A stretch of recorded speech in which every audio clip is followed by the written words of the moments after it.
Nunca olvidaré el momento en que mi hermano dejó caer aquellos documentos sobre la mesa del patio, con esa sonrisa confiada que siempre había confundido con amor fraternal.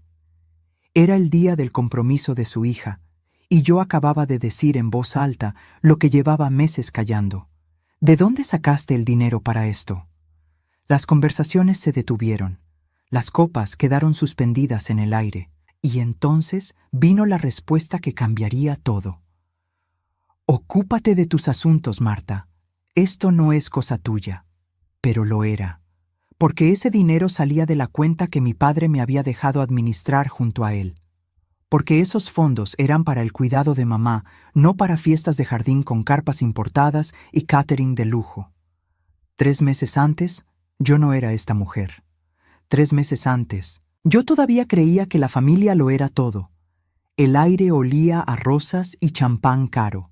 Una combinación que me revolvió el estómago desde el momento en que crucé la verja de hierro forjado de la propiedad de Javier.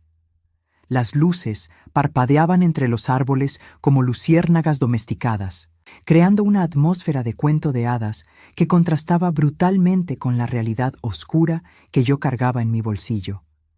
Esas fotografías que había tomado apenas horas antes en su despacho.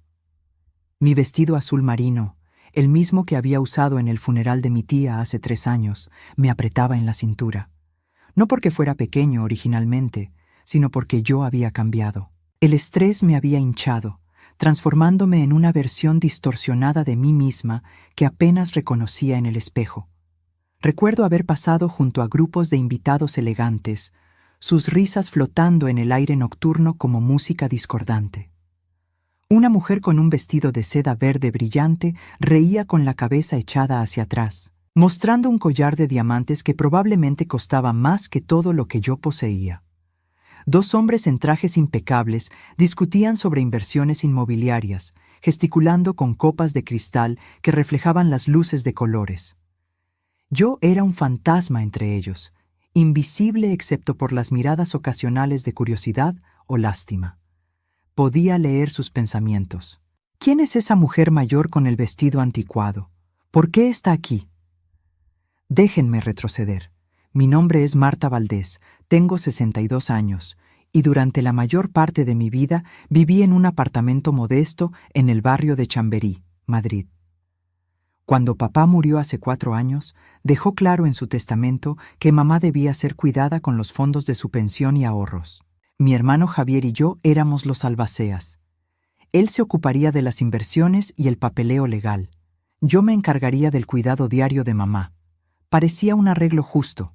Javier siempre había sido el inteligente con los números, el exitoso con su despacho de abogados en Salamanca.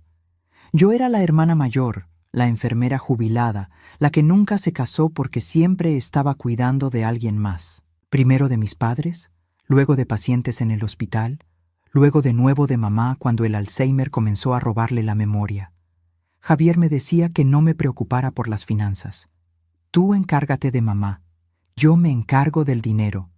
Y yo le creí, porque así es como funciona la confianza familiar, ¿verdad?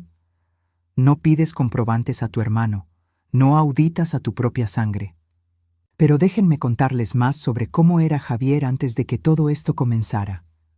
Cuando éramos niños, él era mi héroe.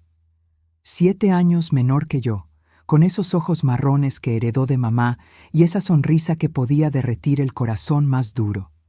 Yo lo defendía en el patio del colegio cuando los niños mayores se burlaban de él por ser pequeño. Le ayudaba con los deberes de matemáticas, sentada a su lado en la mesa de la cocina mientras mamá preparaba la cena. Cuando papá trabajaba hasta tarde en su taller de reparación de electrodomésticos, yo era quien le leía cuentos a Javier antes de dormir. Recuerdo el día que Javier fue aceptado en la Facultad de Derecho. Papá lloró de orgullo, algo que nunca le había visto hacer. Mi hijo va a ser abogado, decía a todo el que quisiera escuchar, su voz temblando de emoción. Mamá cocinó su plato favorito, cocido madrileño con todos los ingredientes, aunque tuvimos que hacer sacrificios ese mes para pagar los ingredientes. Yo estaba tan orgullosa de mi hermanito. Había trabajado turnos dobles en el hospital durante meses para ayudar con sus gastos universitarios, algo que Javier nunca supo. Papá me había pedido que no se lo dijera. Que piense que lo logró por sí mismo, me dijo. Le dará confianza. Ahora me pregunto si esa fue nuestra primera equivocación. Si al ocultarle cuánto habíamos sacrificado por él, lo habíamos vuelto egoísta sin querer. O quizás el egoísmo siempre estuvo ahí, latente, esperando la oportunidad correcta para florecer. Los primeros años fueron tranquilos. Mamá empeoraba lentamente, como suele suceder con esta enfermedad maldita. Yo contraté a una cuidadora para los días en que necesitaba hacer mis propias cosas, aunque cada vez eran menos. Mi vida se había convertido en un circuito entre mi apartamento, el de mamá en Malasaña, y el mercado de San Miguel donde compraba sus alimentos favoritos, esperando que algún sabor familiar despertara algo en ella. Javier aparecía los domingos, siempre bien vestido, siempre con ese aire de hombre importante que tiene cosas más trascendentes que hacer. Me entregaba el dinero para los gastos del mes en un sobre. Me preguntaba cómo estaba mamá. Se quedaba media hora y se marchaba. Tengo un caso importante, decía. Siempre había un caso importante. Yo nunca cuestioné las cantidades. Asumí que Javier estaba siendo responsable, que estaba invirtiendo bien el dinero de papá, que cuando mamá necesitara cuidados más costosos, estaríamos preparados. La confianza es una droga poderosa. Te adormece el instinto de supervivencia. Había un ritual en esas visitas dominicales que ahora veo con claridad dolorosa. Javier llegaba exactamente a las 11 de la mañana, nunca antes, nunca después. Besaba a mamá en la frente, le preguntaba cómo había dormido aunque ella ya no podía responder coherentemente. Luego se sentaba en el sofá de terciopelo verde que papá había comprado en los años 80, cruzaba las piernas y sacaba el sobre de su maletín de cuero italiano. «Aquí tienes para este mes», decía, deslizando el sobre la mesa de café rayada. Yo lo tomaba sin contar, confiando, siempre confiando. «¿Cómo van las inversiones?», le preguntaba a veces, más por hacer conversación que por verdadero interés. Los números nunca habían sido lo mío. «Bien, bien», respondía él, con ese gesto vago de la mano que significaba «no te preocupes por cosas que no entiendes». El mercado tiene sus altibajos, pero estoy manejándolo de manera conservadora. Seguridad ante todo, especialmente tratándose del futuro de mamá. Esas palabras me tranquilizaban. Seguridad, futuro, mamá. Todas las palabras correctas en el orden correcto. ¿Cómo iba a saber que eran solo eso? Palabras, vacías como cáscaras de huevo. A veces, si mamá estaba teniendo un día particularmente malo, Javier se quedaba un poco más. Recuerdo una tarde de noviembre, 2 años después de que papá muriera, cuando mamá no dejaba de llorar. No sabía por qué lloraba, quizás ni ella misma lo sabía, pero las lágrimas caían y caían por sus mejillas arrugadas. Javier la tomó de la mano. «Mamá», le dijo suavemente, «todo va a estar bien. Marta y yo te cuidamos, siempre». Ella lo miró con esos ojos vidriosos que ya no enfocaban del todo y asintió. Yo, parada en la puerta de la cocina, sentí que mi corazón se hinchaba de amor por mi hermano. Pensé, somos un equipo, juntos protegemos a mamá. Qué ingenua fui. Entonces comenzaron las señales. Pequeñas al principio, tan sutiles que las ignoré como si fueran moscas molestas. Javier empezó a llegar en autos cada vez más lujosos. Un BMW nuevo, luego un Mercedes. «Me va bien en el despacho», explicaba cuando le preguntaba. Su esposa, Patricia, apareció un día con un collar de perlas que debió costar lo que yo ganaba en 6 meses cuando trabajaba. «Un regalo de aniversario», dijo ella, acariciándolas con esa satisfacción que solo el dinero nuevo puede comprar. Su hija, mi sobrina Lucía, anunció su compromiso con un médico cirujano, y de repente Javier estaba planeando una fiesta que parecía más apropiada para la realeza que para nuestra familia de clase media. Yo callaba, porque en mi cabeza, mantener unida a la familia era más importante que cualquier duda incómoda. Había pasado toda mi vida siendo la pacificadora, la que tragaba sus propios sentimientos para que todos los demás fueran felices. A mis 62 años, pensé que era demasiado tarde para cambiar. Pensé que si hacía olas, perdería lo único que me quedaba, mi familia. Recuerdo la primera vez que vi el Mercedes. Era un domingo soleado de marzo, y yo estaba en el balcón pequeño del apartamento de mamá, regando las plantas de albahaca que cultivaba en macetas de terracota. Escuché el ronroneo del motor antes de verlo, un sonido profundo y poderoso que no encajaba con nuestro barrio modesto. Miré hacia abajo y ahí estaba, negro, brillante, con llantas que reflejaban el sol como espejos. Javier salió del auto con un movimiento fluido, ajustándose los gemelos de su camisa. Eran nuevos también, de oro verdadero si no me equivocaba. Cuando entró al apartamento, olía diferente.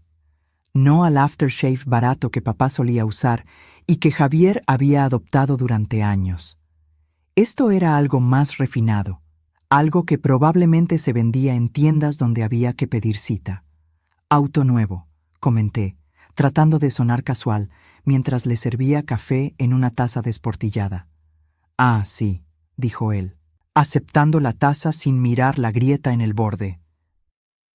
Me recompensé después de cerrar un caso importante. Un cliente muy satisfecho. Debe haber sido un caso muy importante, dije.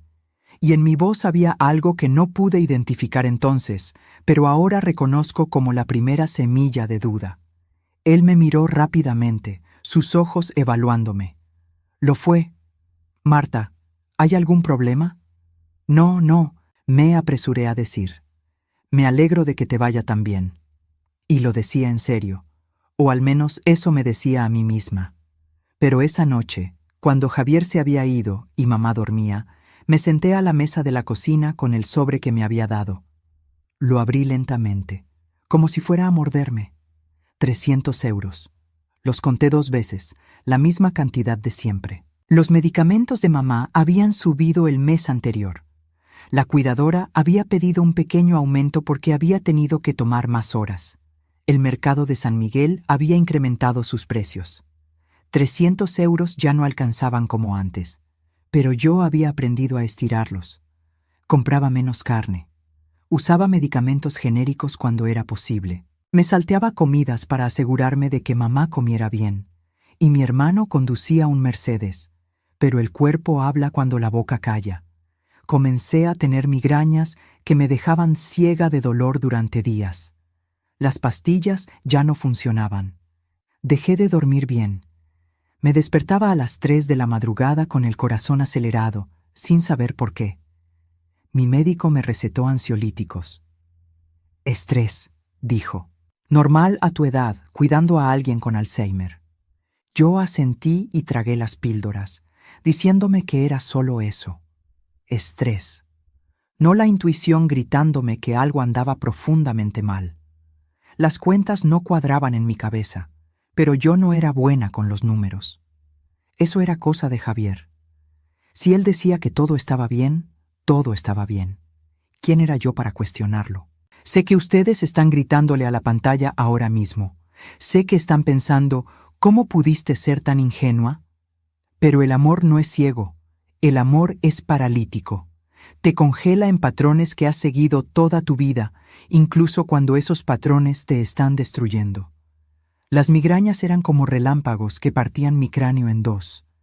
Comenzaban detrás del ojo izquierdo, un punto de presión que crecía y crecía hasta que todo mi campo visual se llenaba de luces zigzagueantes.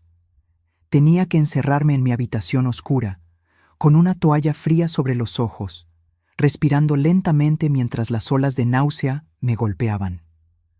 La primera vez que pasó, mamá entró a mi habitación confundida. «¿Marta?», llamó, su voz débil y asustada. «¿Dónde está Antonio? Tiene que ir al trabajo».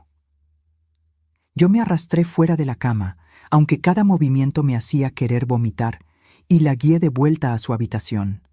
«Papá está trabajando, mamá. Descansa», Pero son las 3 de la mañana, dijo ella, con un momento de lucidez que me partió el corazón. Antonio nunca trabaja tan tarde. Hoy sí, mentí, porque mentirle a alguien con Alzheimer no es realmente mentir. Es supervivencia, es amabilidad. Después de acostarla de nuevo, me quedé sentada en el pasillo oscuro, la cabeza entre las manos, llorando silenciosamente.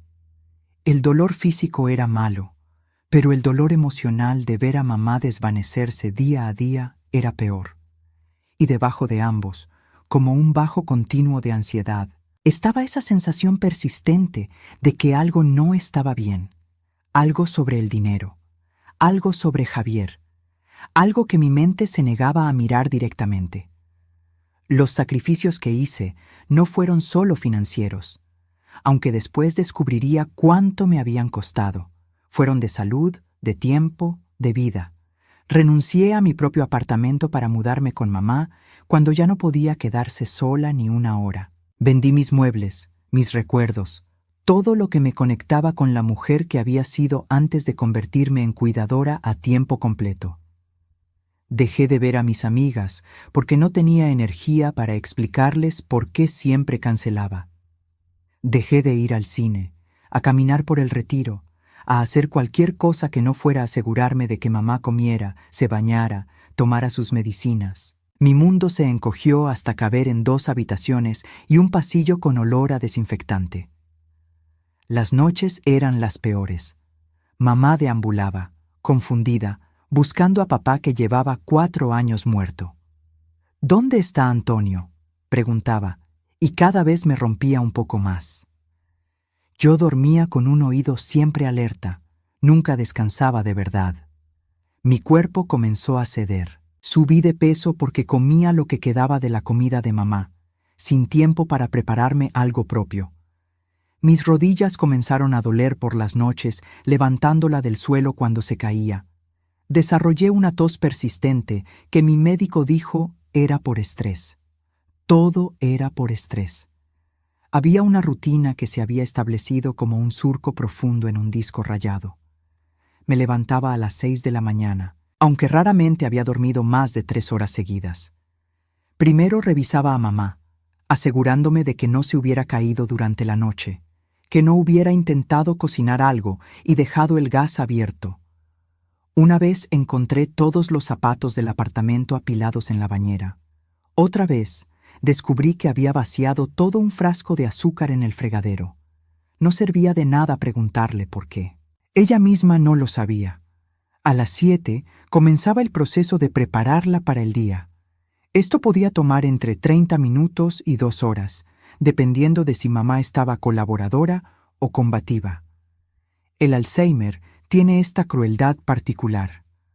Algunos días te da a tu ser querido de vuelta, lúcido y presente. Otros días te da a un extraño que te mira con miedo o ira. No quiero bañarme, decía, cruzando los brazos como una niña terca. Mamá, te sentirás mejor después, yo respondía, con una paciencia que tenía que excavar desde lo más profundo de mi ser. Tú no eres mi madre. ¿Dónde está mi madre? Esas palabras me atravesaban cada vez, pero sonreía, respiraba y encontraba otra manera de convencerla. A veces cantaba las canciones que ella solía cantarme cuando yo era niña. A veces le prometía su postre favorito, flan casero, que ya no tenía energía para hacer pero que compraba en el supermercado y servía en los platos de porcelana de la abuela. A veces simplemente esperaba, sentada en silencio, hasta que el momento de resistencia pasaba. El desayuno era a las 8:30. Papilla de avena con miel, porque mamá ya no podía masticar bien. Yo comía de pie en la cocina, lo que quedaba en la olla, frío y sin sabor. No porque no hubiera tiempo para sentarme, sino porque había olvidado cómo hacerlo. Había olvidado cómo ser una persona con necesidades propias. Mientras yo me consumía en ese apartamento oscuro de Malasaña, Javier prosperaba. Su despacho se expandió. Contrató 3 abogados más. Compró una casa en las afueras con jardín y piscina. Patricia dejó de trabajar.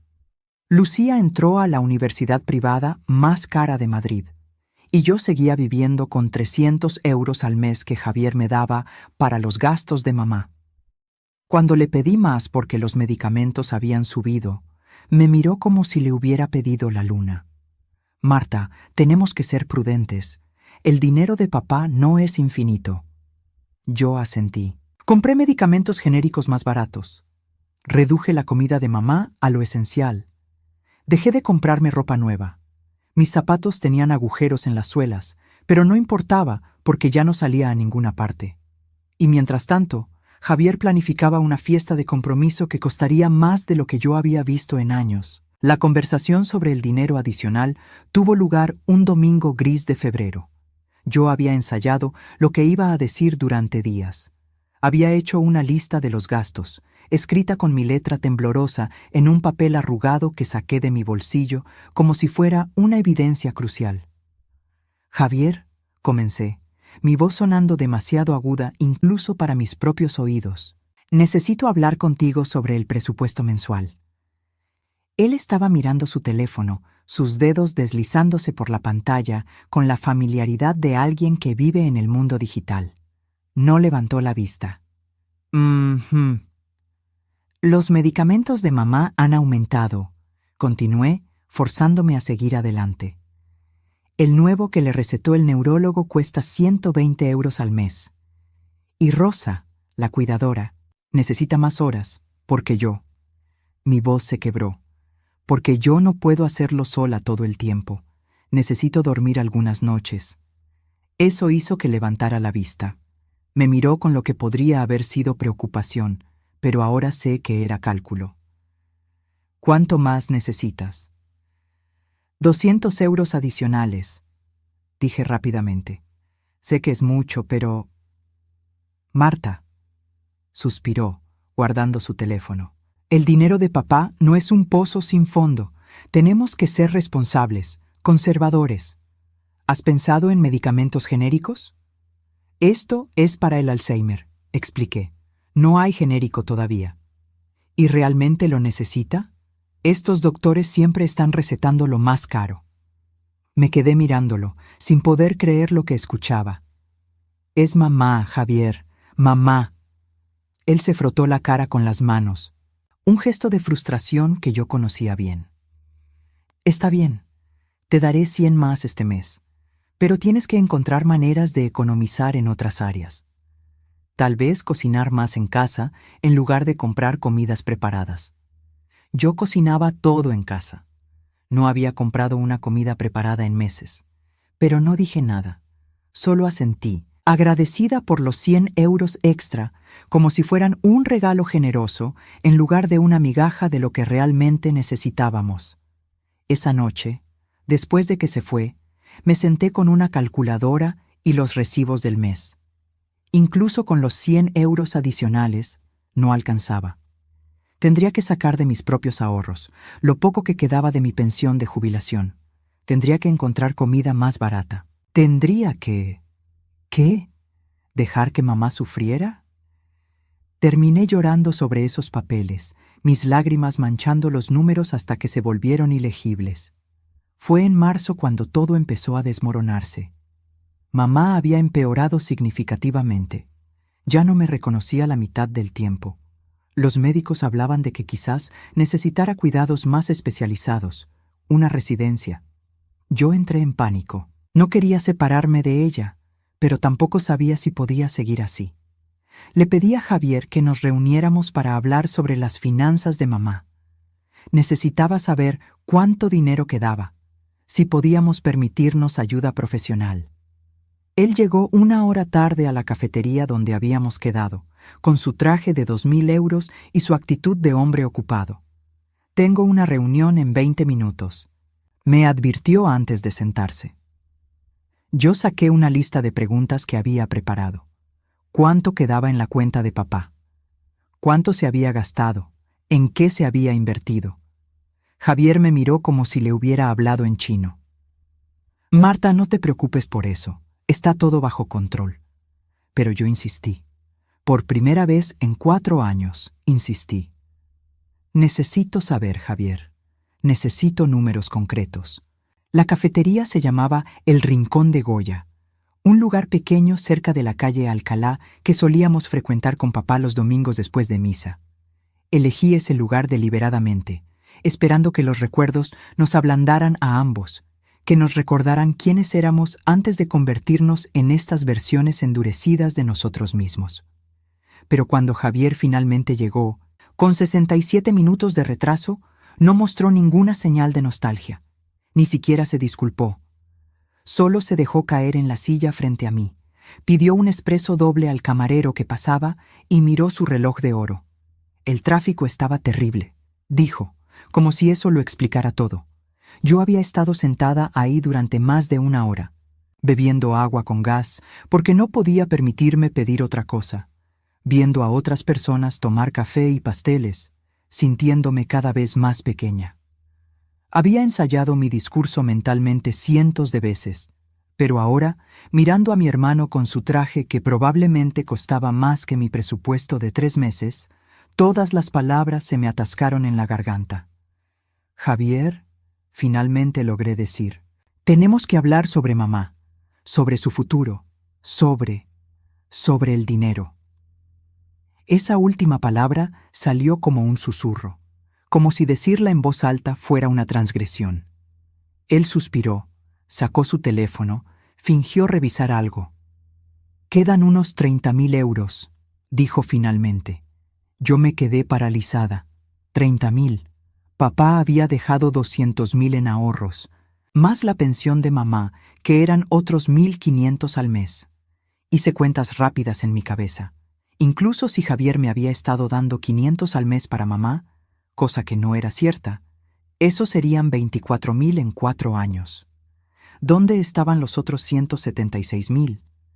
¿En qué se invirtió el resto?, pregunté, sintiendo que la cafetería se inclinaba. Inversiones que no salieron bien, dijo él, guardando el teléfono. El mercado ha estado volátil. Luego se levantó. Tengo que irme. Hablamos después. No hablamos después. Pasaron 3 semanas. Yo me quedé con esa cifra en la cabeza como un clavo oxidado. 30.000 euros. De 200.000. No podía ser. Había algo mal. Pero cuando intentaba pensar en ello, las migrañas volvían, más fuertes que nunca. Mi cuerpo sabía lo que mi mente todavía no quería aceptar. El tiempo entre esa reunión en la cafetería y la fiesta de compromiso se siente ahora como un sueño borroso, como esos días después de una operación cuando los analgésicos te mantienen en un estado de semiconciencia. Yo funcionaba, pero apenas. Alimentaba a mamá. La bañaba, limpiaba, pero mi mente estaba en otra parte, dando vueltas una y otra vez alrededor de esa cifra imposible. 30.000 euros. Empecé a hacer cálculos obsesivamente, en servilletas de papel, en los márgenes de las revistas viejas, en mi cabeza mientras miraba el techo a las 3 de la madrugada. 200.000 en ahorros. 1.500 al mes de pensión durante 4 años eran otros 72.000. Un total de 272.000 euros, menos 30.000 que quedaban. 242.000 euros desaparecidos, incluso siendo extremadamente generosa con los cálculos, incluso asumiendo que Javier me había dado 1.000 euros al mes en lugar de los 300 que realmente me daba. Eso serían 48.000 en 4 años. Agregar otros 50.000 para inversiones razonables, para gastos legales, para imprevistos. Eso dejaba todavía más de 140.000 euros sin explicación. 140.000 euros. ¿Dónde? Llamé a Javier 3 veces esa semana. Las 3 veces fue directo al correo de voz. Hola, soy Javier Valdés. Deja un mensaje. Bip. Yo no dejaba mensajes. ¿Qué iba a decir? ¿Robaste el dinero de mamá? No podía. No todavía. Porque decirlo en voz alta lo haría real, y yo todavía no estaba lista para que fuera real. Entonces llegó abril. Patricia me llamó, toda dulzura y falsa calidez. Marta, querida, estamos organizando la fiesta de compromiso de Lucía. Será en nuestra casa el sábado. Por supuesto que queremos que vengas. Yo no quería ir. Sabía que sería una exhibición de riqueza que me haría sentir miserable, pero no podía decir que no sin causar un escándalo familiar. Así que le pedí a la cuidadora de mamá que se quedara unas horas extra. Me puse mi único vestido decente, que ya me quedaba apretado, y tomé el metro hasta la casa de Javier. Debí haberme quedado en casa. Debí haber fingido que estaba enferma. Pero hay momentos en la vida en que el destino te empuja exactamente donde necesitas estar, aunque duela como el infierno. La casa estaba transformada.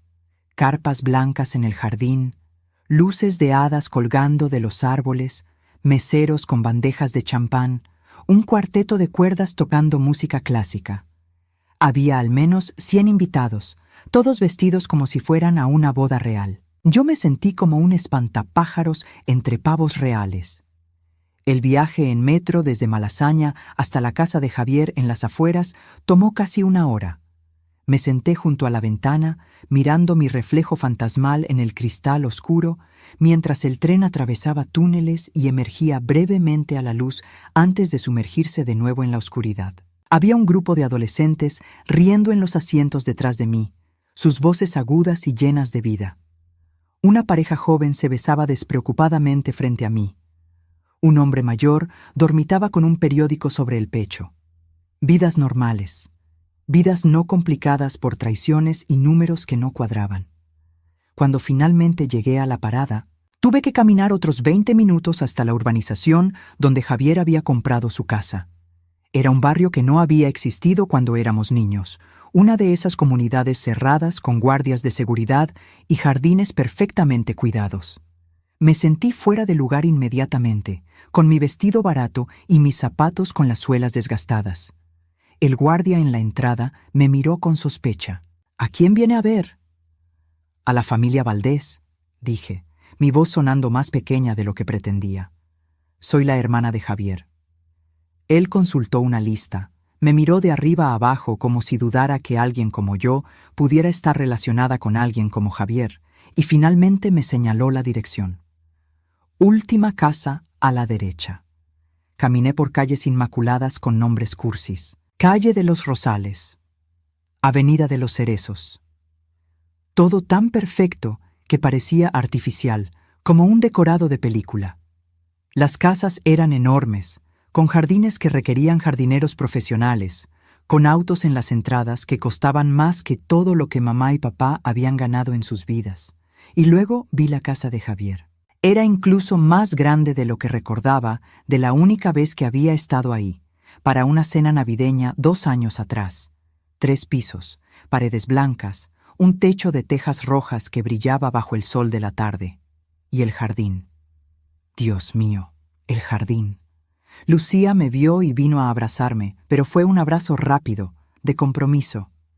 «Tía Marta, qué bien que viniste», dijo, ya mirando por encima de mi hombro a alguien más importante. Yo me quedé junto a la mesa de bebidas, sintiéndome invisible, viendo cómo mi hermano jugaba al anfitrión perfecto. En un momento dado, lo escuché hablando con un grupo de sus colegas abogados. Estaban discutiendo inversiones inmobiliarias. Javier se jactaba de una propiedad que había comprado en la costa. «La mejor inversión que he hecho», decía, riendo.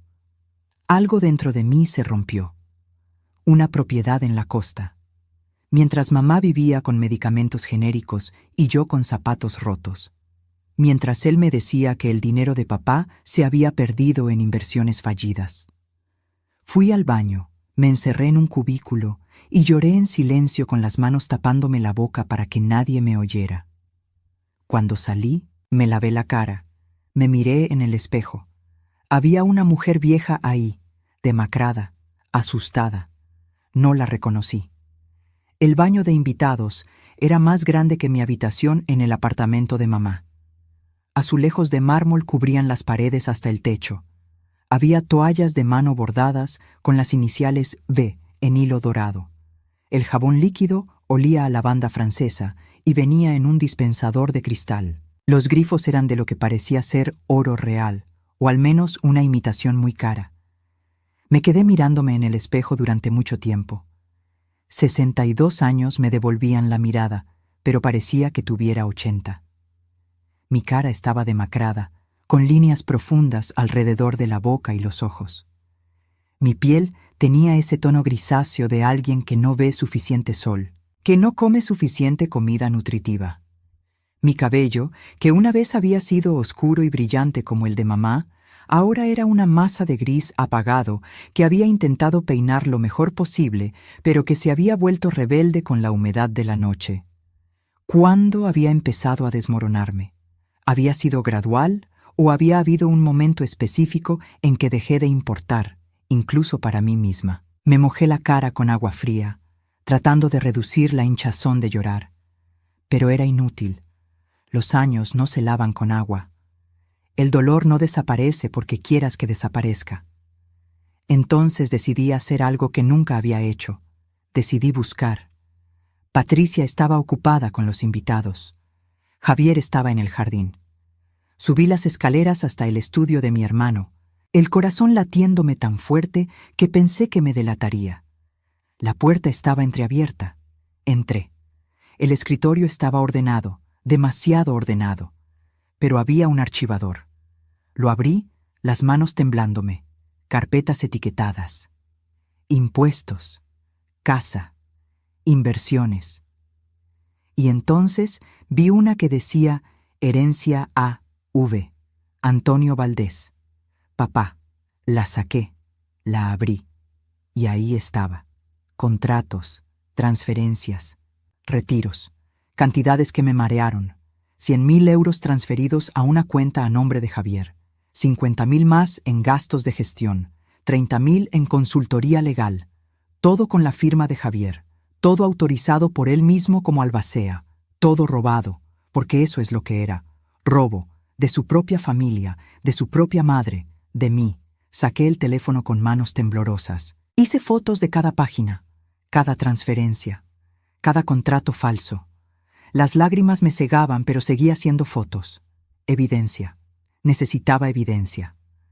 El primer documento que fotografié estaba fechado apenas 2 meses después de la muerte de papá.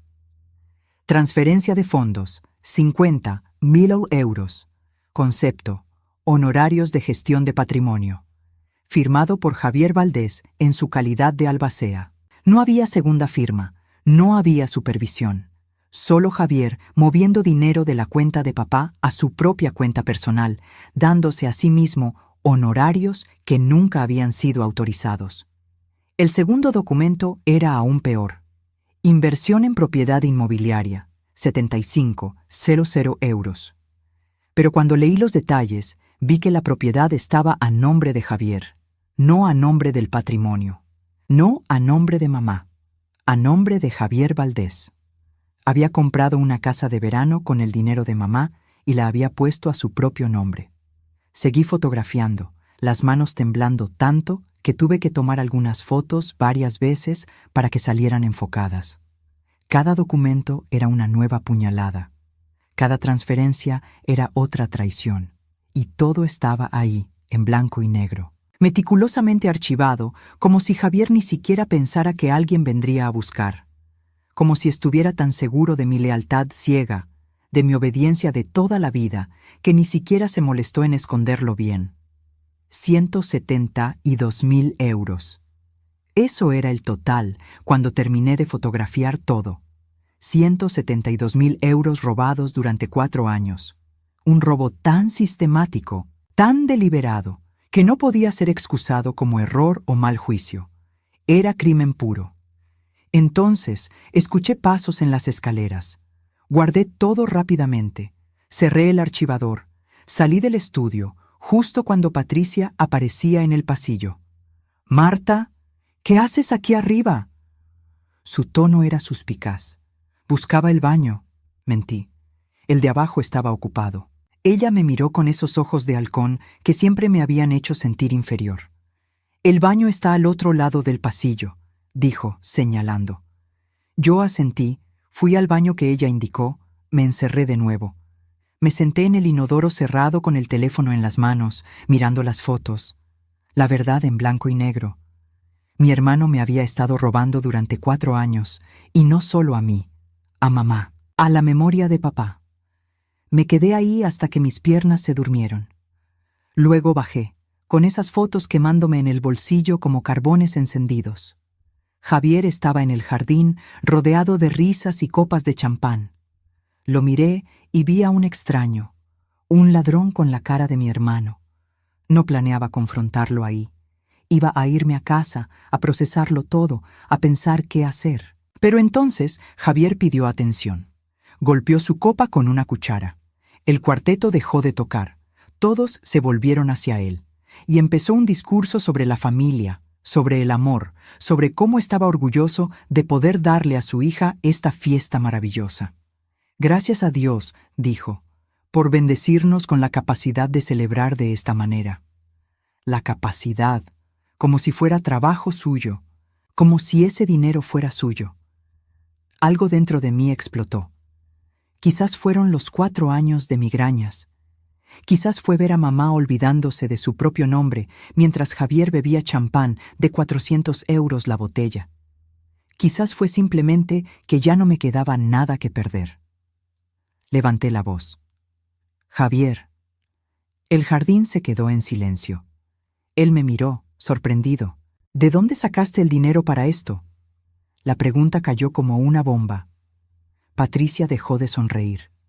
Lucía me miró con horror. Los invitados murmuraron incómodos. Y Javier, mi hermano, el hombre en quien había confiado toda mi vida, me miró con furia fría. Ocúpate de tus asuntos, Marta. Esto no es cosa tuya.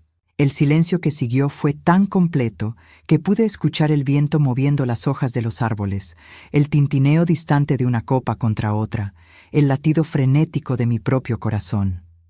100 pares de ojos se volvieron hacia mí.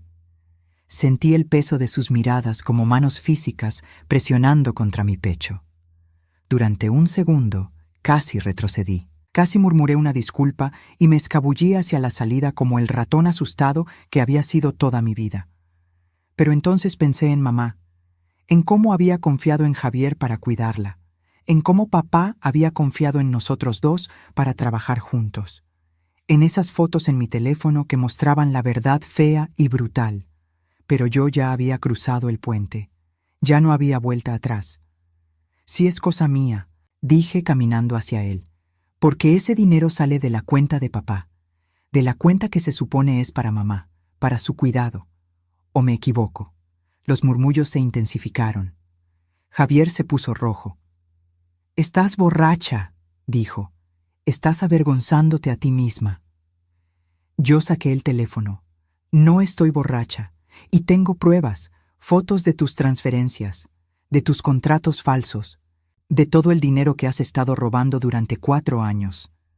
El silencio ahora era absoluto. Patricia se había puesto blanca. Javier dio un paso hacia mí, amenazante. «Guarda ese teléfono», siseó. «Ahora». Yo retrocedí. «¿O qué? ¿Vas a pegarme delante de todos tus amigos? ¿Vas a añadir agresión a tu lista de crímenes?» Entonces Patricia intervino. «Marta, estás enferma. Necesitas ayuda. Javier ha estado manejando el dinero de tu madre de manera responsable». Yo me reí. Fue una risa áspera, sin humor. ¿Responsable? ¿Llamas responsable a robar 170.000 euros? La cifra flotó en el aire como humo de cigarrillo.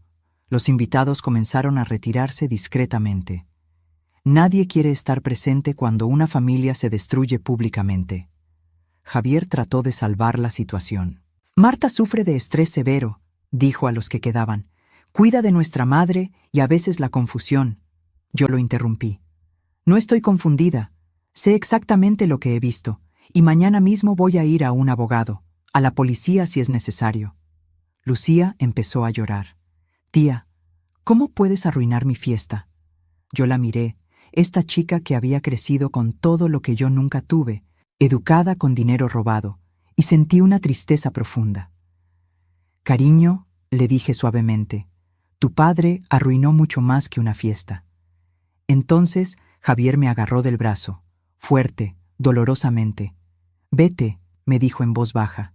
«Vete ahora antes de que hagas algo de lo que te arrepientas». Yo me solté. Demasiado tarde. Ya hice algo de lo que me arrepiento. Confié en ti. Y me fui. Caminé fuera de ese jardín de cuento de hadas construido sobre mentiras. Tomé el metro de vuelta a Malasaña. Y cuando llegué al apartamento de mamá, me desmoroné. Pasé esa noche en el suelo de la cocina, llorando como no había llorado desde que papá murió. Mamá dormía en su habitación, ajena a que su propio hijo la había traicionado. Yo sostuve mi teléfono con esas fotos como si fueran un salvavidas, porque lo eran.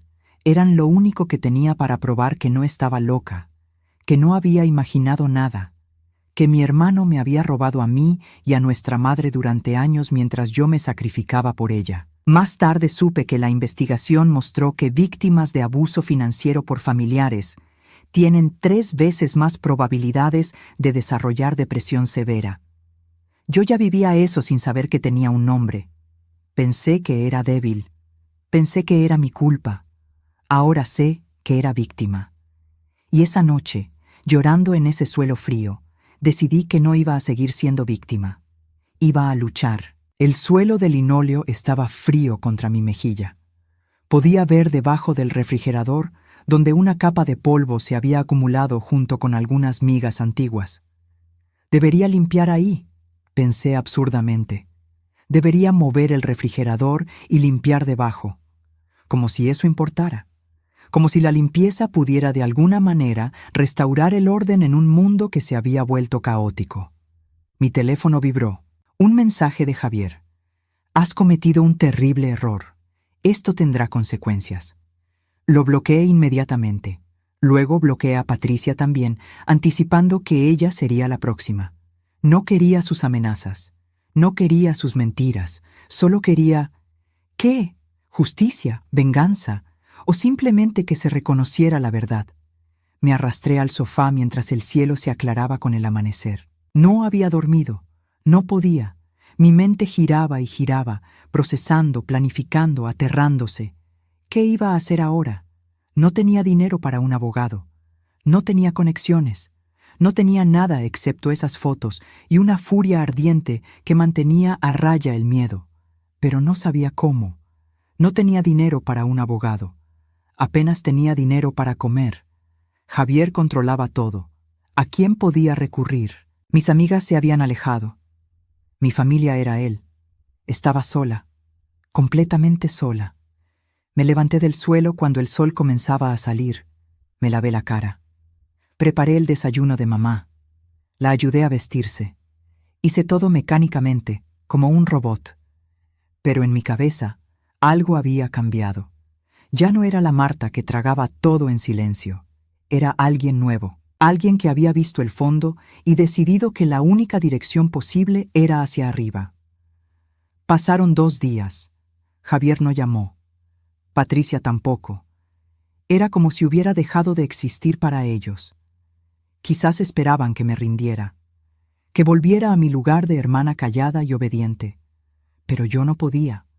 Cada vez que miraba a mamá, veía lo que Javier le había robado. Atención médica mejor. Comodidades, dignidad. Y cada vez que me miraba en el espejo, veía los años que me había robado a mí. Salud, paz, vida. Fue entonces cuando conocí a Carmen. Casualidad pura, si es que existe tal cosa. Yo había ido al centro de salud para recoger las recetas de mamá. Mientras esperaba, me derrumbé. Sin previo aviso. Me senté en una silla y empecé a llorar. Sonidos feos, desesperados. La gente me miraba incómoda. Y entonces esta mujer se sentó a mi lado. Pelo corto y gris, unos 65 años, con ojos amables. ¿Estás bien, cariño?, preguntó. Yo negué con la cabeza. Y por alguna razón le conté todo. A esta completa extraña. Le conté sobre Javier, sobre el dinero, sobre mamá, sobre sentirme tan perdida. Ella escuchó sin interrumpir. Cuando terminé, me dio un pañuelo. Trabajo en un centro comunitario, dijo.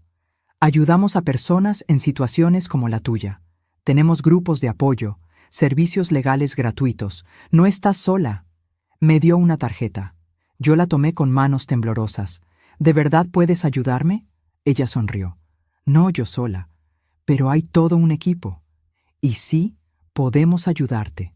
Carmen tenía ese tipo de rostro que has visto 1000 veces, pero nunca recuerdas, común en el mejor sentido de la palabra. Líneas de risa alrededor de sus ojos.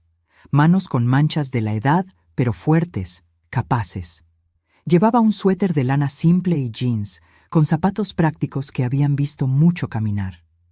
Pero fueron sus ojos los que me hicieron confiar en ella. Eran claros, directos, sin juicio. He visto esto antes, me dijo mientras me acompañaba a un rincón más tranquilo de la sala de espera. Más veces de las que me gustaría admitir. Familias que se aprovechan de ancianos, hermanos que roban a hermanos. No estás sola, Marta, y no eres estúpida ni débil por haber confiado. Eres humana. Esas palabras me rompieron de una manera nueva. Nadie me había dado permiso para no culparme a mí misma. Lloré de nuevo, pero esta vez sintió diferente. No desesperación pura, algo más parecido a alivio. Fui al centro comunitario 2 días después. Era un edificio modesto en Lavapiés, lleno de gente mayor. Carmen me presentó a una abogada llamada Elena, que trabajaba con casos de abuso financiero de ancianos. Elena me pidió ver las fotos. Se las mostré. Ella las estudió en silencio durante lo que pareció una eternidad. Finalmente levantó la vista. «Esto es sólido», dijo. «Muy sólido.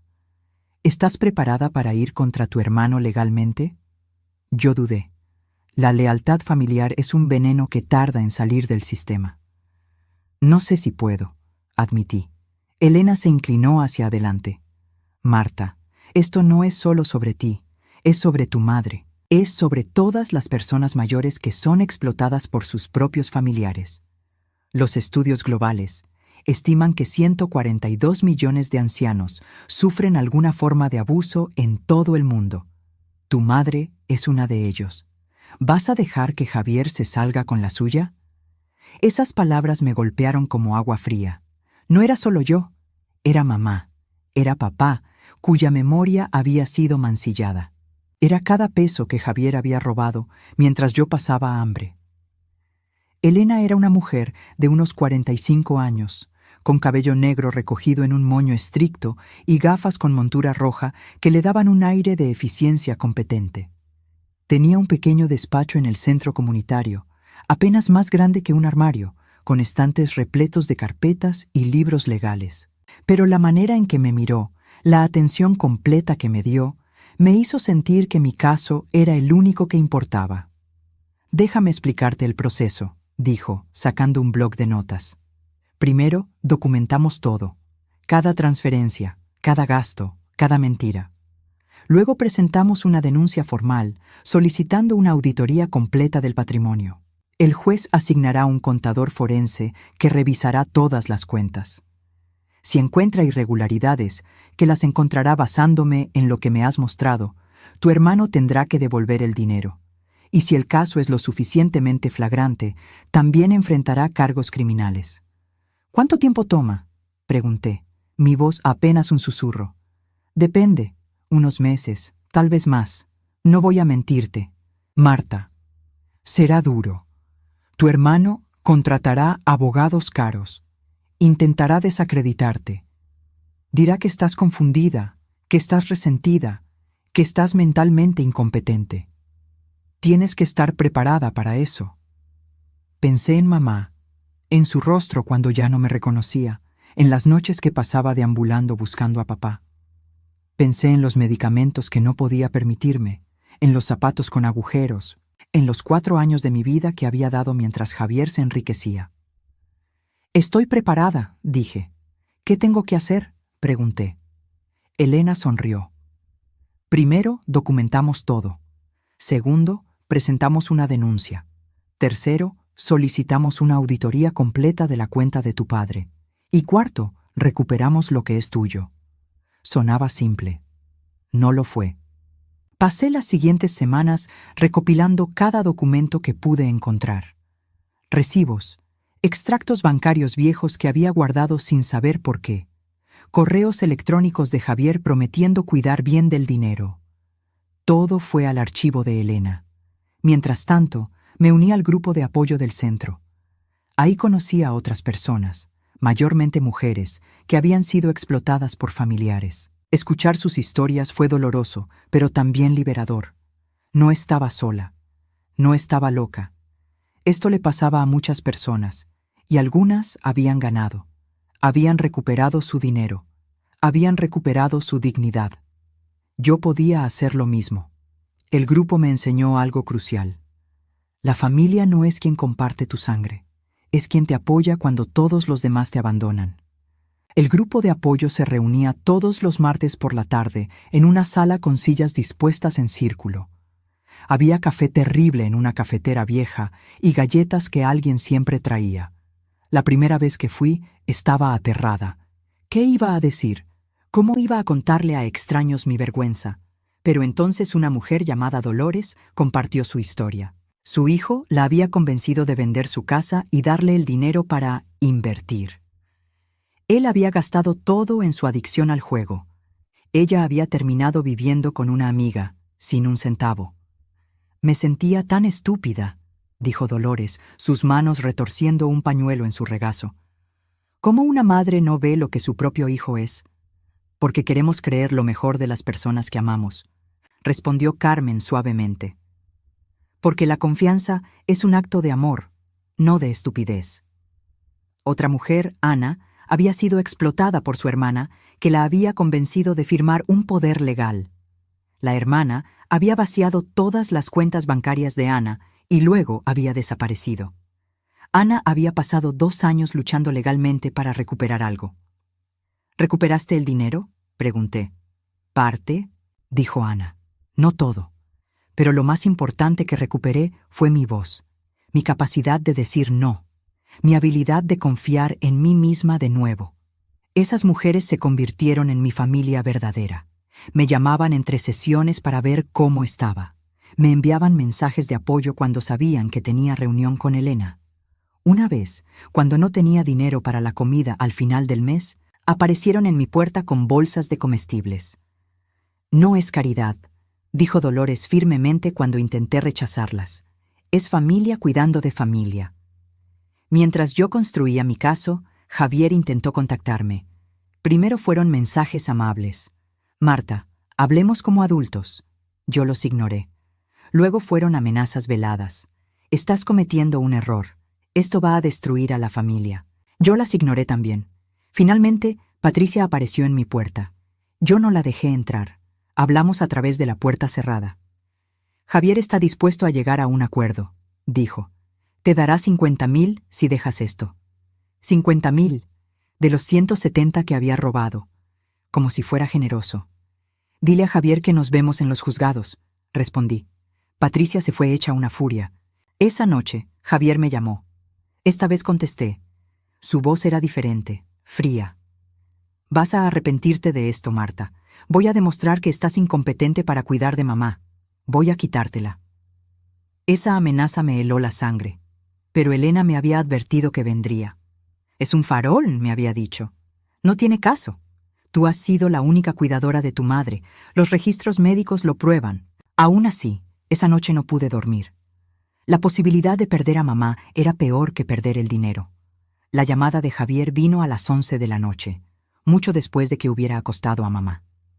Yo estaba sentada en la oscuridad de la sala de estar, demasiado cansada para levantarme y encender las luces, cuando el teléfono vibró. Casi no contesté, pero algo me hizo hacerlo. ¿Qué quieres, Javier? Hubo una pausa. Pude escucharlo respirar, deliberadamente, como si estuviera tratando de controlar su temperamento. Quiero que seas razonable. Soy razonable. Razonablemente quiero que devuelvas el dinero que robaste. No robé nada. Manejé el patrimonio de acuerdo con mi mejor juicio como albacea. Tu mejor juicio incluía comprarte una casa de verano. Otra pausa. Escucha, Marta. Podemos resolver esto en privado o podemos ir a los juzgados y destrozar a la familia públicamente. ¿Realmente quieres que Lucía pase por eso? ¿Quieres que mamá? No te atrevas, lo interrumpí, mi voz temblando de rabia. No te atrevas a usar a mamá como escudo. Esto es sobre lo que le hiciste a ella, lo que nos hiciste a ambas. Te estoy ofreciendo 50.000 euros. Es más que generoso. Es un tercio de lo que robaste. Es todo lo que vas a conseguir, porque si sigues con esto, voy a luchar y voy a ganar. Tengo recursos que tú ni siquiera puedes imaginar. Los mejores abogados de Madrid. Y voy a demostrar que no eres competente para cuidar de mamá, que estás paranoica, delusional.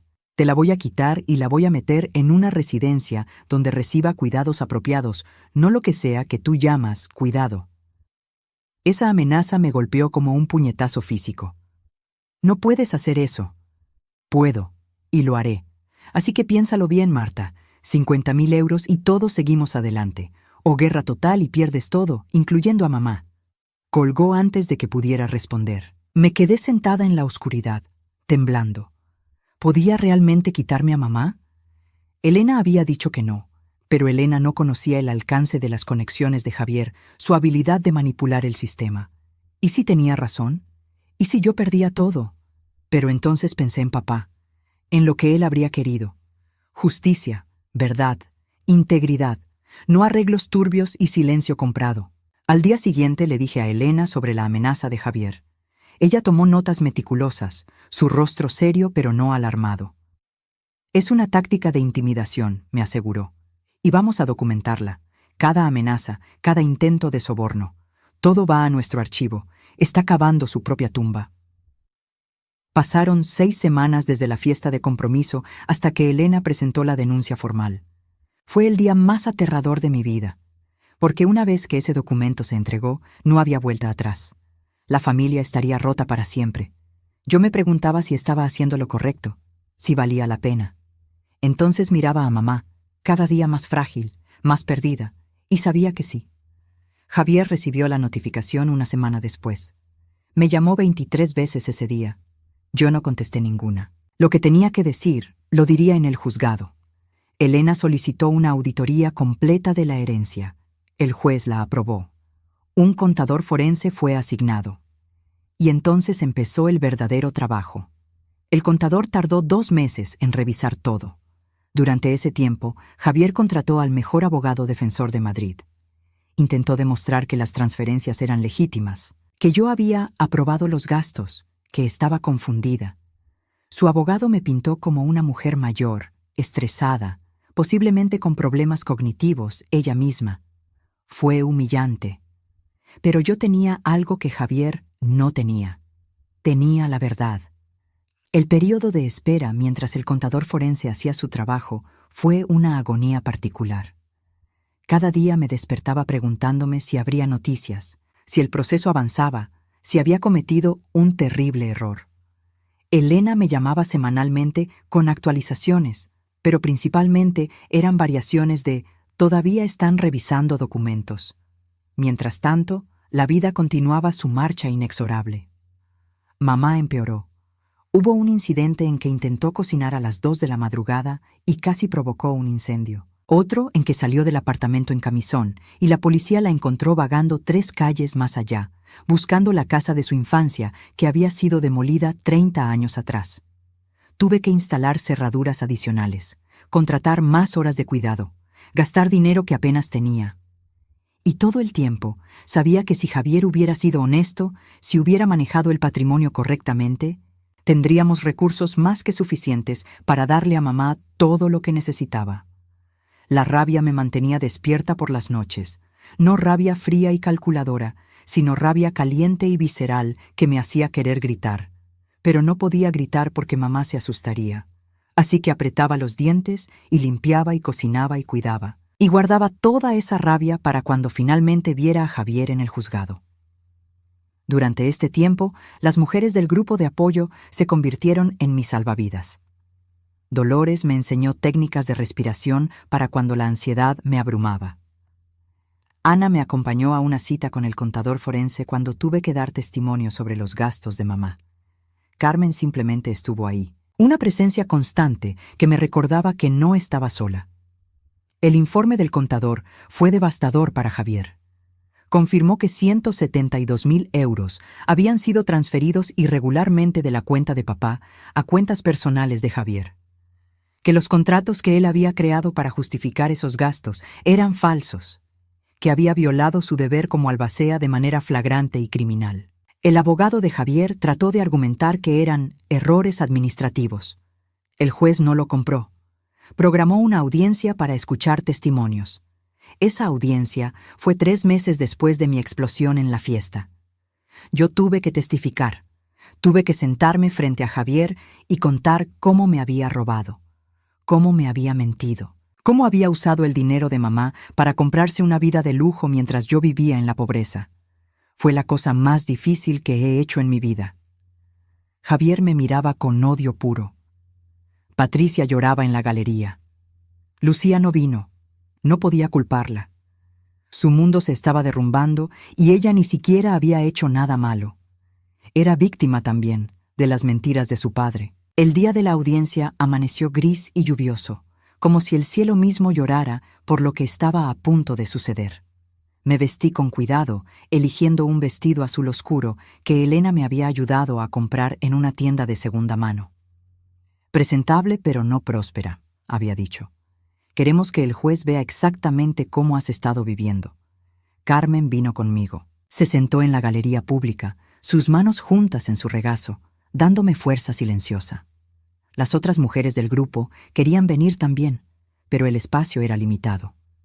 Me enviaron mensajes esa mañana, cadenas de palabras de apoyo que leí una y otra vez mientras esperaba que comenzara la audiencia. Marta Valdés, acérquese, dijo el secretario del juzgado. Caminé hacia el frente con piernas que apenas me sostenían. El juez era un hombre de unos 60 años, con cabello gris y gafas que se deslizaban por su nariz. Tenía una expresión que no revelaba nada, profesional y distante. Juré decir la verdad.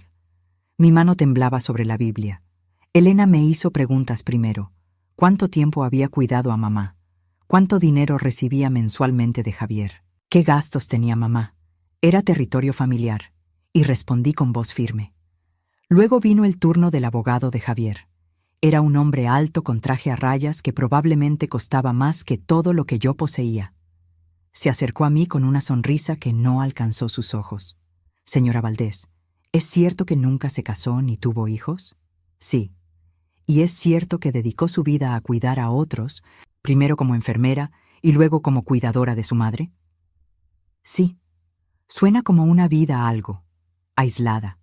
¿No tiene amigos? ¿Vida social? Elena objetó. Relevancia, su señoría. Estoy estableciendo el estado mental de la testigo, dijo el abogado de Javier suavemente. Proceda, pero vaya al punto, dijo el juez. Señora Valdés, ¿ha buscado tratamiento para depresión? A mi corazón se aceleró. He tomado medicamentos para ansiedad. ¿Ansiedad? ¿También migrañas? Sí. ¿Problemas para dormir? Sí. ¿Es posible que el estrés de cuidar a su madre haya afectado su percepción de la realidad? ¿Que haya malinterpretado las acciones de mi cliente? Respiré profundamente, recordando lo que Elena me había enseñado. No malinterpreté nada. Tengo fotos de documentos que muestran claramente transferencias no autorizadas. Fotos que tomó ilegalmente husmeando en el despacho privado de mi cliente. Fotos que tomó, intervino Elena, porque sospechaba que su madre estaba siendo explotada y necesitaba evidencia para protegerla. Y así continuó, cada pregunta diseñada para hacerme parecer inestable, poco confiable, vengativa. Pero yo me mantuve firme, aferrándome a la verdad como a un salvavidas. Elena era brillante. Presentó cada foto, cada documento, cada transferencia bancaria. Construyó un caso tan sólido que el abogado de Javier apenas podía argumentar. Luego llamó a testigos. La cuidadora de mamá, que confirmó que yo apenas tenía dinero para pagar sus servicios. Mi médico, que testificó sobre mi estrés crónico y problemas de salud. Carmen del Centro Comunitario, que habló sobre el patrón de abuso financiero de ancianos y cómo mi caso encajaba perfectamente. Javier también testificó. Mintió. Dijo que había invertido el dinero sabiamente, pero que el mercado había fallado.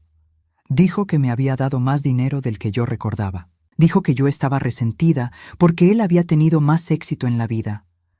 Cada palabra fue como un cuchillo, porque una parte de mí todavía quería creer que mi hermano no era un monstruo. que había alguna explicación, pero no la había. Era simple codicia, simple egoísmo. Él había visto una oportunidad de tomar dinero que no era suyo y la había aprovechado. Y cuando lo confronté, intentó destruirme. Cuando Javier tomó el estrado, lo miré realmente por primera vez en meses. Se veía cansado. Líneas que no recordaba habían aparecido alrededor de su boca. Su traje, aunque caro, no le quedaba tan bien como de costumbre, como si hubiera perdido peso. Por un momento casi sentí lástima, casi. Luego comenzó a hablar, y la lástima se evaporó. Mi hermana, dijo, su voz medida y razonable, ha sufrido mucho. Cuidar a nuestra madre ha sido una carga increíble para ella. Yo siempre he apreciado su sacrificio. Por eso me aseguré de darle apoyo financiero mensual, a veces más de lo que ella menciona, dependiendo de las necesidades.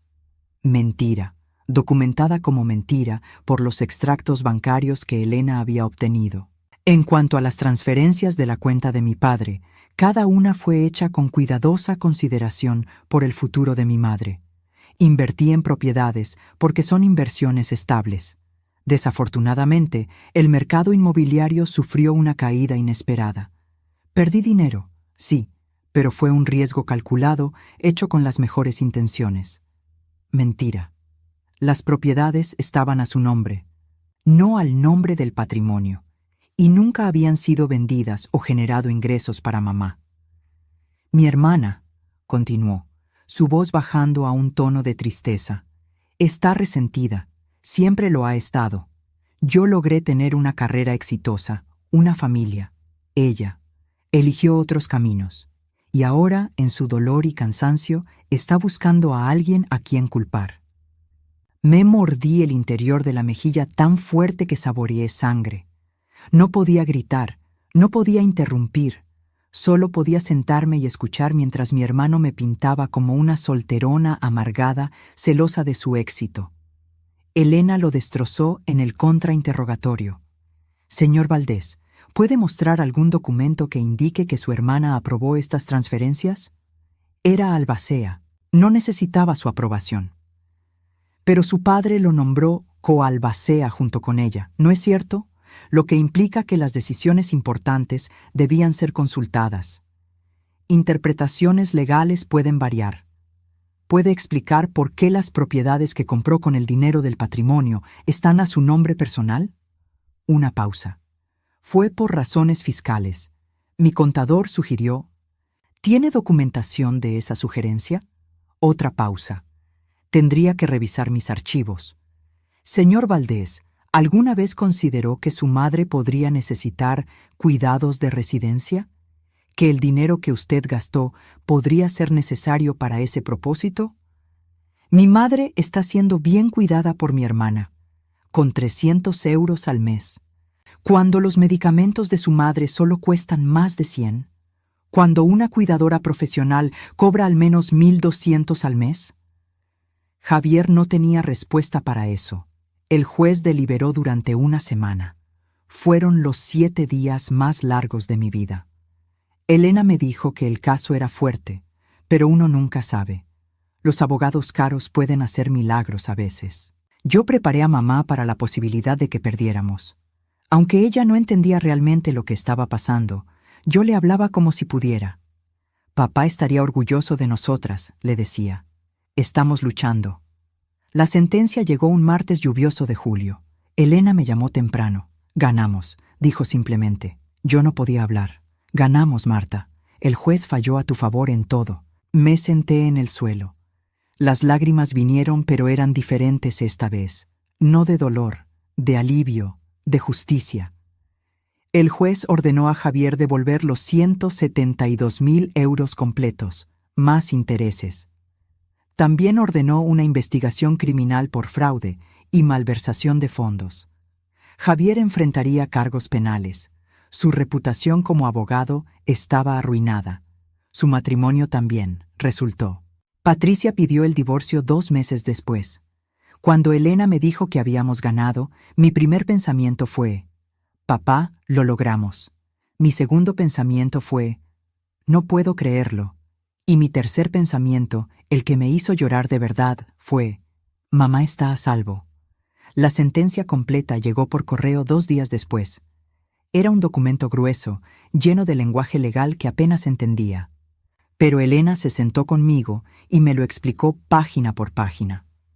El juez no solo había ordenado la devolución del dinero, había escrito párrafos sobre el abuso de confianza flagrante y la explotación despreciable de un familiar vulnerable. Había citado estudios sobre abuso financiero de ancianos, prácticamente haciendo eco de las palabras de Elena, y había ordenado que Javier pagara todas las costas legales, incluyendo los honorarios de Elena. «Esto es más que una victoria», dijo Elena, sus ojos brillando detrás de sus gafas rojas. «Esto es una declaración. El juez está enviando un mensaje de que este tipo de comportamiento no será tolerado». Llamé a Carmen desde el despacho de Elena. Ella lloró al teléfono, su voz quebrándose con alegría. «Lo sabía», dijo. «Sabía que lo lograrías». Las mujeres del grupo de apoyo organizaron una pequeña celebración esa noche. Pastel barato de supermercado, cava más barato aún. Pero fue la fiesta más dulce que había asistido en años. Dolores me abrazó hasta que casi no pude respirar. Ana me susurró: «Ahora tengo esperanza para mi propio caso». Esa noche, después de volver a casa y acostar a mamá, me senté en la oscuridad de la sala de estar con esa sentencia en mis manos. La leí una y otra vez, cada palabra validando lo que había pasado. No estaba loca, no estaba siendo vengativa. Había sido robada, y ahora había justicia. La familia, por supuesto, se destruyó. Los primos de mi padre, que siempre habían admirado a Javier, dejaron de hablarme. Me culpaban por exponer el escándalo. Algunas personas prefieren la paz falsa a la verdad incómoda, pero yo ya no necesitaba su aprobación. Tenía algo mejor. Tenía dignidad. Javier trató de apelar. Su apelación fue rechazada. Los 172.000 euros fueron transferidos de vuelta a la cuenta de mamá en septiembre. Yo lloré cuando vi el extracto bancario. Todo ese dinero que pensé que había perdido, todo ese futuro que pensé que me habían robado. Estaba de vuelta. Contraté mejores cuidadores para mamá. La moví a un apartamento más grande, más luminoso, con una terraza donde pudiera sentarse al sol. Compré los mejores medicamentos. La inscribí en un programa de día especializado en Alzheimer, y con lo que quedó, empecé a reconstruir mi propia vida. Me mudé a mi propio apartamento pequeño cerca del Retiro. Compré muebles nuevos, ropa nueva, zapatos sin agujeros, pequeñas cosas que significaban libertad. Pero lo más importante fue el cambio interno. Descubrí que la traición, cuando sobrevives a ella, te hace más fuerte. No de manera romántica. Es una fortaleza dura, ganada con dolor. Empecé a ir al grupo de apoyo regularmente, no solo como participante, sino como mentora. Ayudaba a otras mujeres a reconocer las señales de abuso financiero, a documentar, a luchar. Elena me contrató como asistente en su práctica legal, trabajo de oficina principalmente, pero me sentía útil, me sentía viva. Volví a contactar con mis viejas amigas. Algunas me recibieron con los brazos abiertos, otras no. Aprendí que está bien dejar ir a las personas que no te valoran. Carmen se convirtió en mi mejor amiga. Caminábamos por el Retiro cada domingo, hablando sobre todo y nada. Ella me enseñó que la familia que eliges es tan válida como la familia que te toca. Más, a veces. Porque la eligen mutuamente. No por obligación, sino por amor real.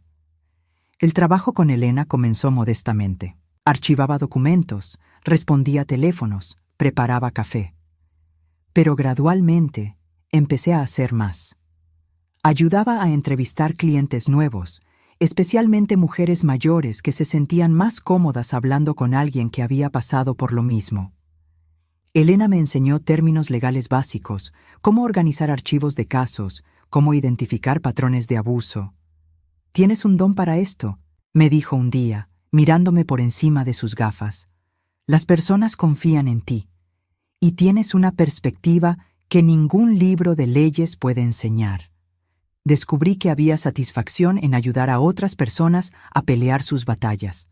Cada caso que ganábamos se sentía como un poco de justicia más en el mundo. Cada mujer que encontraba su voz era una victoria. Una cliente en particular me marcó. Se llamaba Beatriz, tenía 78 años y su hija había estado robándole la pensión durante años. Beatriz estaba tan avergonzada que apenas podía hablar de ello. «Es mi hija», seguía diciendo. «Se supone que una madre debe proteger a su hija, no acusarla». «A veces», le dije suavemente, sosteniendo su mano arrugada, «protegernos a nosotras mismas es la única forma de proteger lo que nuestros padres construyeron para nosotras. Es honrar su memoria, no traicionarla». Esas palabras la liberaron. Lloró y luego empezamos a construir su caso. 6 meses después, ganó. Vino a mi pequeño apartamento con un ramo de flores. «Eres mi heroína», dijo. Pero yo sabía la verdad. Ella era la heroína de su propia historia. Yo solo le había mostrado el camino. En cuanto a Javier, lo vi una vez más después del juicio. Fue en un supermercado. Nuestros ojos se encontraron sobre las pilas de naranjas. Él parecía más viejo, más pequeño. Esperé sentir algo, rabia, tristeza, algo. Pero solo sentí indiferencia. Él ya no tenía poder sobre mí. Ya no era el hermano en quien había confiado. Era solo un hombre que había tomado malas decisiones y ahora vivía con las consecuencias. Yo pasé a su lado sin decir palabra. Hay libertad en la indiferencia. Es mejor que el odio, porque el odio todavía te ata a la persona. La indiferencia te deja ir. Javier terminó con una condena de 2 años de prisión, suspendida porque era su primer delito. Pero perdió su licencia para ejercer la abogacía. Perdió su casa cuando no pudo pagar la hipoteca. Perdió su familia cuando Patricia se fue con Lucía. La justicia no siempre es cárcel. A veces es ver a alguien perder todo lo que valoraba porque lo construyó sobre mentiras. Mamá murió 1 año después de la sentencia, pacíficamente, en su sueño, en ese apartamento luminoso con la terraza. Yo estaba a su lado, en sus últimos meses lúcidos. Antes de que el Alzheimer se la llevara completamente, me dijo algo que nunca olvidaré. «Gracias por luchar por mí, hija. Tu padre estaría orgulloso». No sé si realmente entendía todo lo que había pasado, pero entendía que yo había peleado, que no me había rendido. Su funeral fue pequeño. Carmen vino, Elena vino, las mujeres del grupo de apoyo vinieron. Javier no vino. Patricia envió flores con una nota. «Lo siento». Yo las acepté. El perdón no significa olvidar. Significa dejar de permitir que el pasado te envenene el presente. Enterramos a mamá junto a papá en el cementerio de la Almudena. Puse flores frescas cada semana durante meses, eventualmente cada mes. Luego solo en aniversarios, no porque la amara menos, sino porque aprendí que honrar a los muertos no significa vivir en el pasado, significa vivir bien en el presente. Los últimos días de mamá fueron agridulces. El Alzheimer la había llevado a un lugar donde ya no hablaba, donde ya no parecía reconocer nada. Pero había momentos, pequeños destellos de lucidez que llegaban como rayos de sol a través de nubes. Una tarde, tal vez 2 semanas antes de que muriera, estábamos sentadas en la terraza. Yo le sostenía la mano, mirando los tejados de Madrid bajo el sol del atardecer. De repente, ella apretó mi mano. «Marta», dijo claramente, su voz más fuerte de lo que había estado en meses. «Sí, mamá, estoy aquí». «Buena chica», dijo.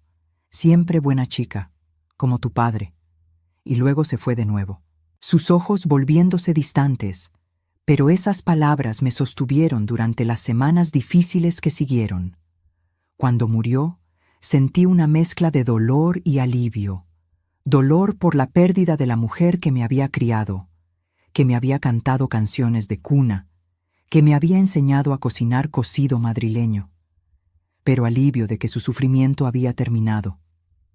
El Alzheimer es una muerte lenta, y en muchos sentidos había perdido a mamá mucho antes de que su corazón dejara de latir. El día del funeral llovía suavemente. Carmen se paró a mi lado, sosteniendo un paraguas sobre ambas mientras el sacerdote decía las oraciones finales. Elena estaba detrás de mí, su presencia firme y reconfortante. Dolores, Ana y las otras mujeres del grupo formaban un semicírculo, mi familia elegida rodeándome en este momento más oscuro. Era una buena mujer, dijo Carmen mientras bajaban el ataúd. Sí, respondí, y murió sabiendo que fue cuidada, que fue protegida. Eso es todo lo que podía darle. Ahora, 2 años después de aquella fiesta de compromiso que cambió mi vida, tengo 64 años. Trabajo medio tiempo con Elena, ayudando a otras víctimas de abuso financiero. Vivo en mi apartamento pequeño que huele a café y flores frescas. Camino por el Retiro con Carmen los domingos. Leo libros que nunca tuve tiempo de leer. Veo películas. Río. No todos los días son buenos. A veces todavía me despierto con migrañas. A veces todavía siento la rabia de esos 4 años perdidos. Pero más a menudo siento paz, porque aprendí algo que nadie te enseña cuando eres joven. La felicidad no es la ausencia de traición o dolor. Es la capacidad de sobrevivir a ambos y seguir adelante. Es elegir construir una vida nueva cuando la vieja se derrumba. Es descubrir que eres más fuerte de lo que nunca imaginaste. Y es saber que la familia, la verdadera familia, no está definida por la sangre, sino por quién se queda cuando todo se desmorona. Antes de terminar mi historia, quiero compartir algo importante que aprendí a través de todo esto. Algo que ojalá hubiera sabido años antes. El abuso financiero de ancianos es más común de lo que creemos. Los estudios muestran que los equipos multidisciplinarios de profesionales médicos, trabajadores sociales, abogados y fuerzas del orden aumentan dramáticamente las posibilidades de condena en estos casos. Pero la mayoría de las víctimas nunca denuncian. ¿Por qué? Por vergüenza, por miedo, por esa creencia tóxica de que la lealtad familiar es más importante que la justicia. Déjenme ser clara. La lealtad que protege el abuso no es lealtad, es complicidad. Si estás leyendo esto y sospechas que un familiar mayor está siendo explotado financieramente, hay señales específicas. Retiros bancarios inusuales o grandes. Cambios repentinos en testamentos o poderes legales. El anciano de repente no puede pagar facturas que antes pagaba sin problema. Aislamiento creciente del anciano de amigos y otros familiares. Nuevos mejores amigos que parecen demasiado interesados en las finanzas del anciano. Facturas sin pagar o cortes de servicios a pesar de que el anciano debería tener fondos suficientes. Si ves estas señales, actúa. Documenta todo. Habla con el anciano a solas si es posible. Contacta con servicios sociales locales. Busca ayuda legal gratuita a través de centros comunitarios. No esperes hasta que sea demasiado tarde. En mi caso, esperé 4 años. 4 años de salud deteriorada, de dinero robado, de dignidad perdida. No cometas mi error. También quiero hablar sobre la recuperación, porque es posible.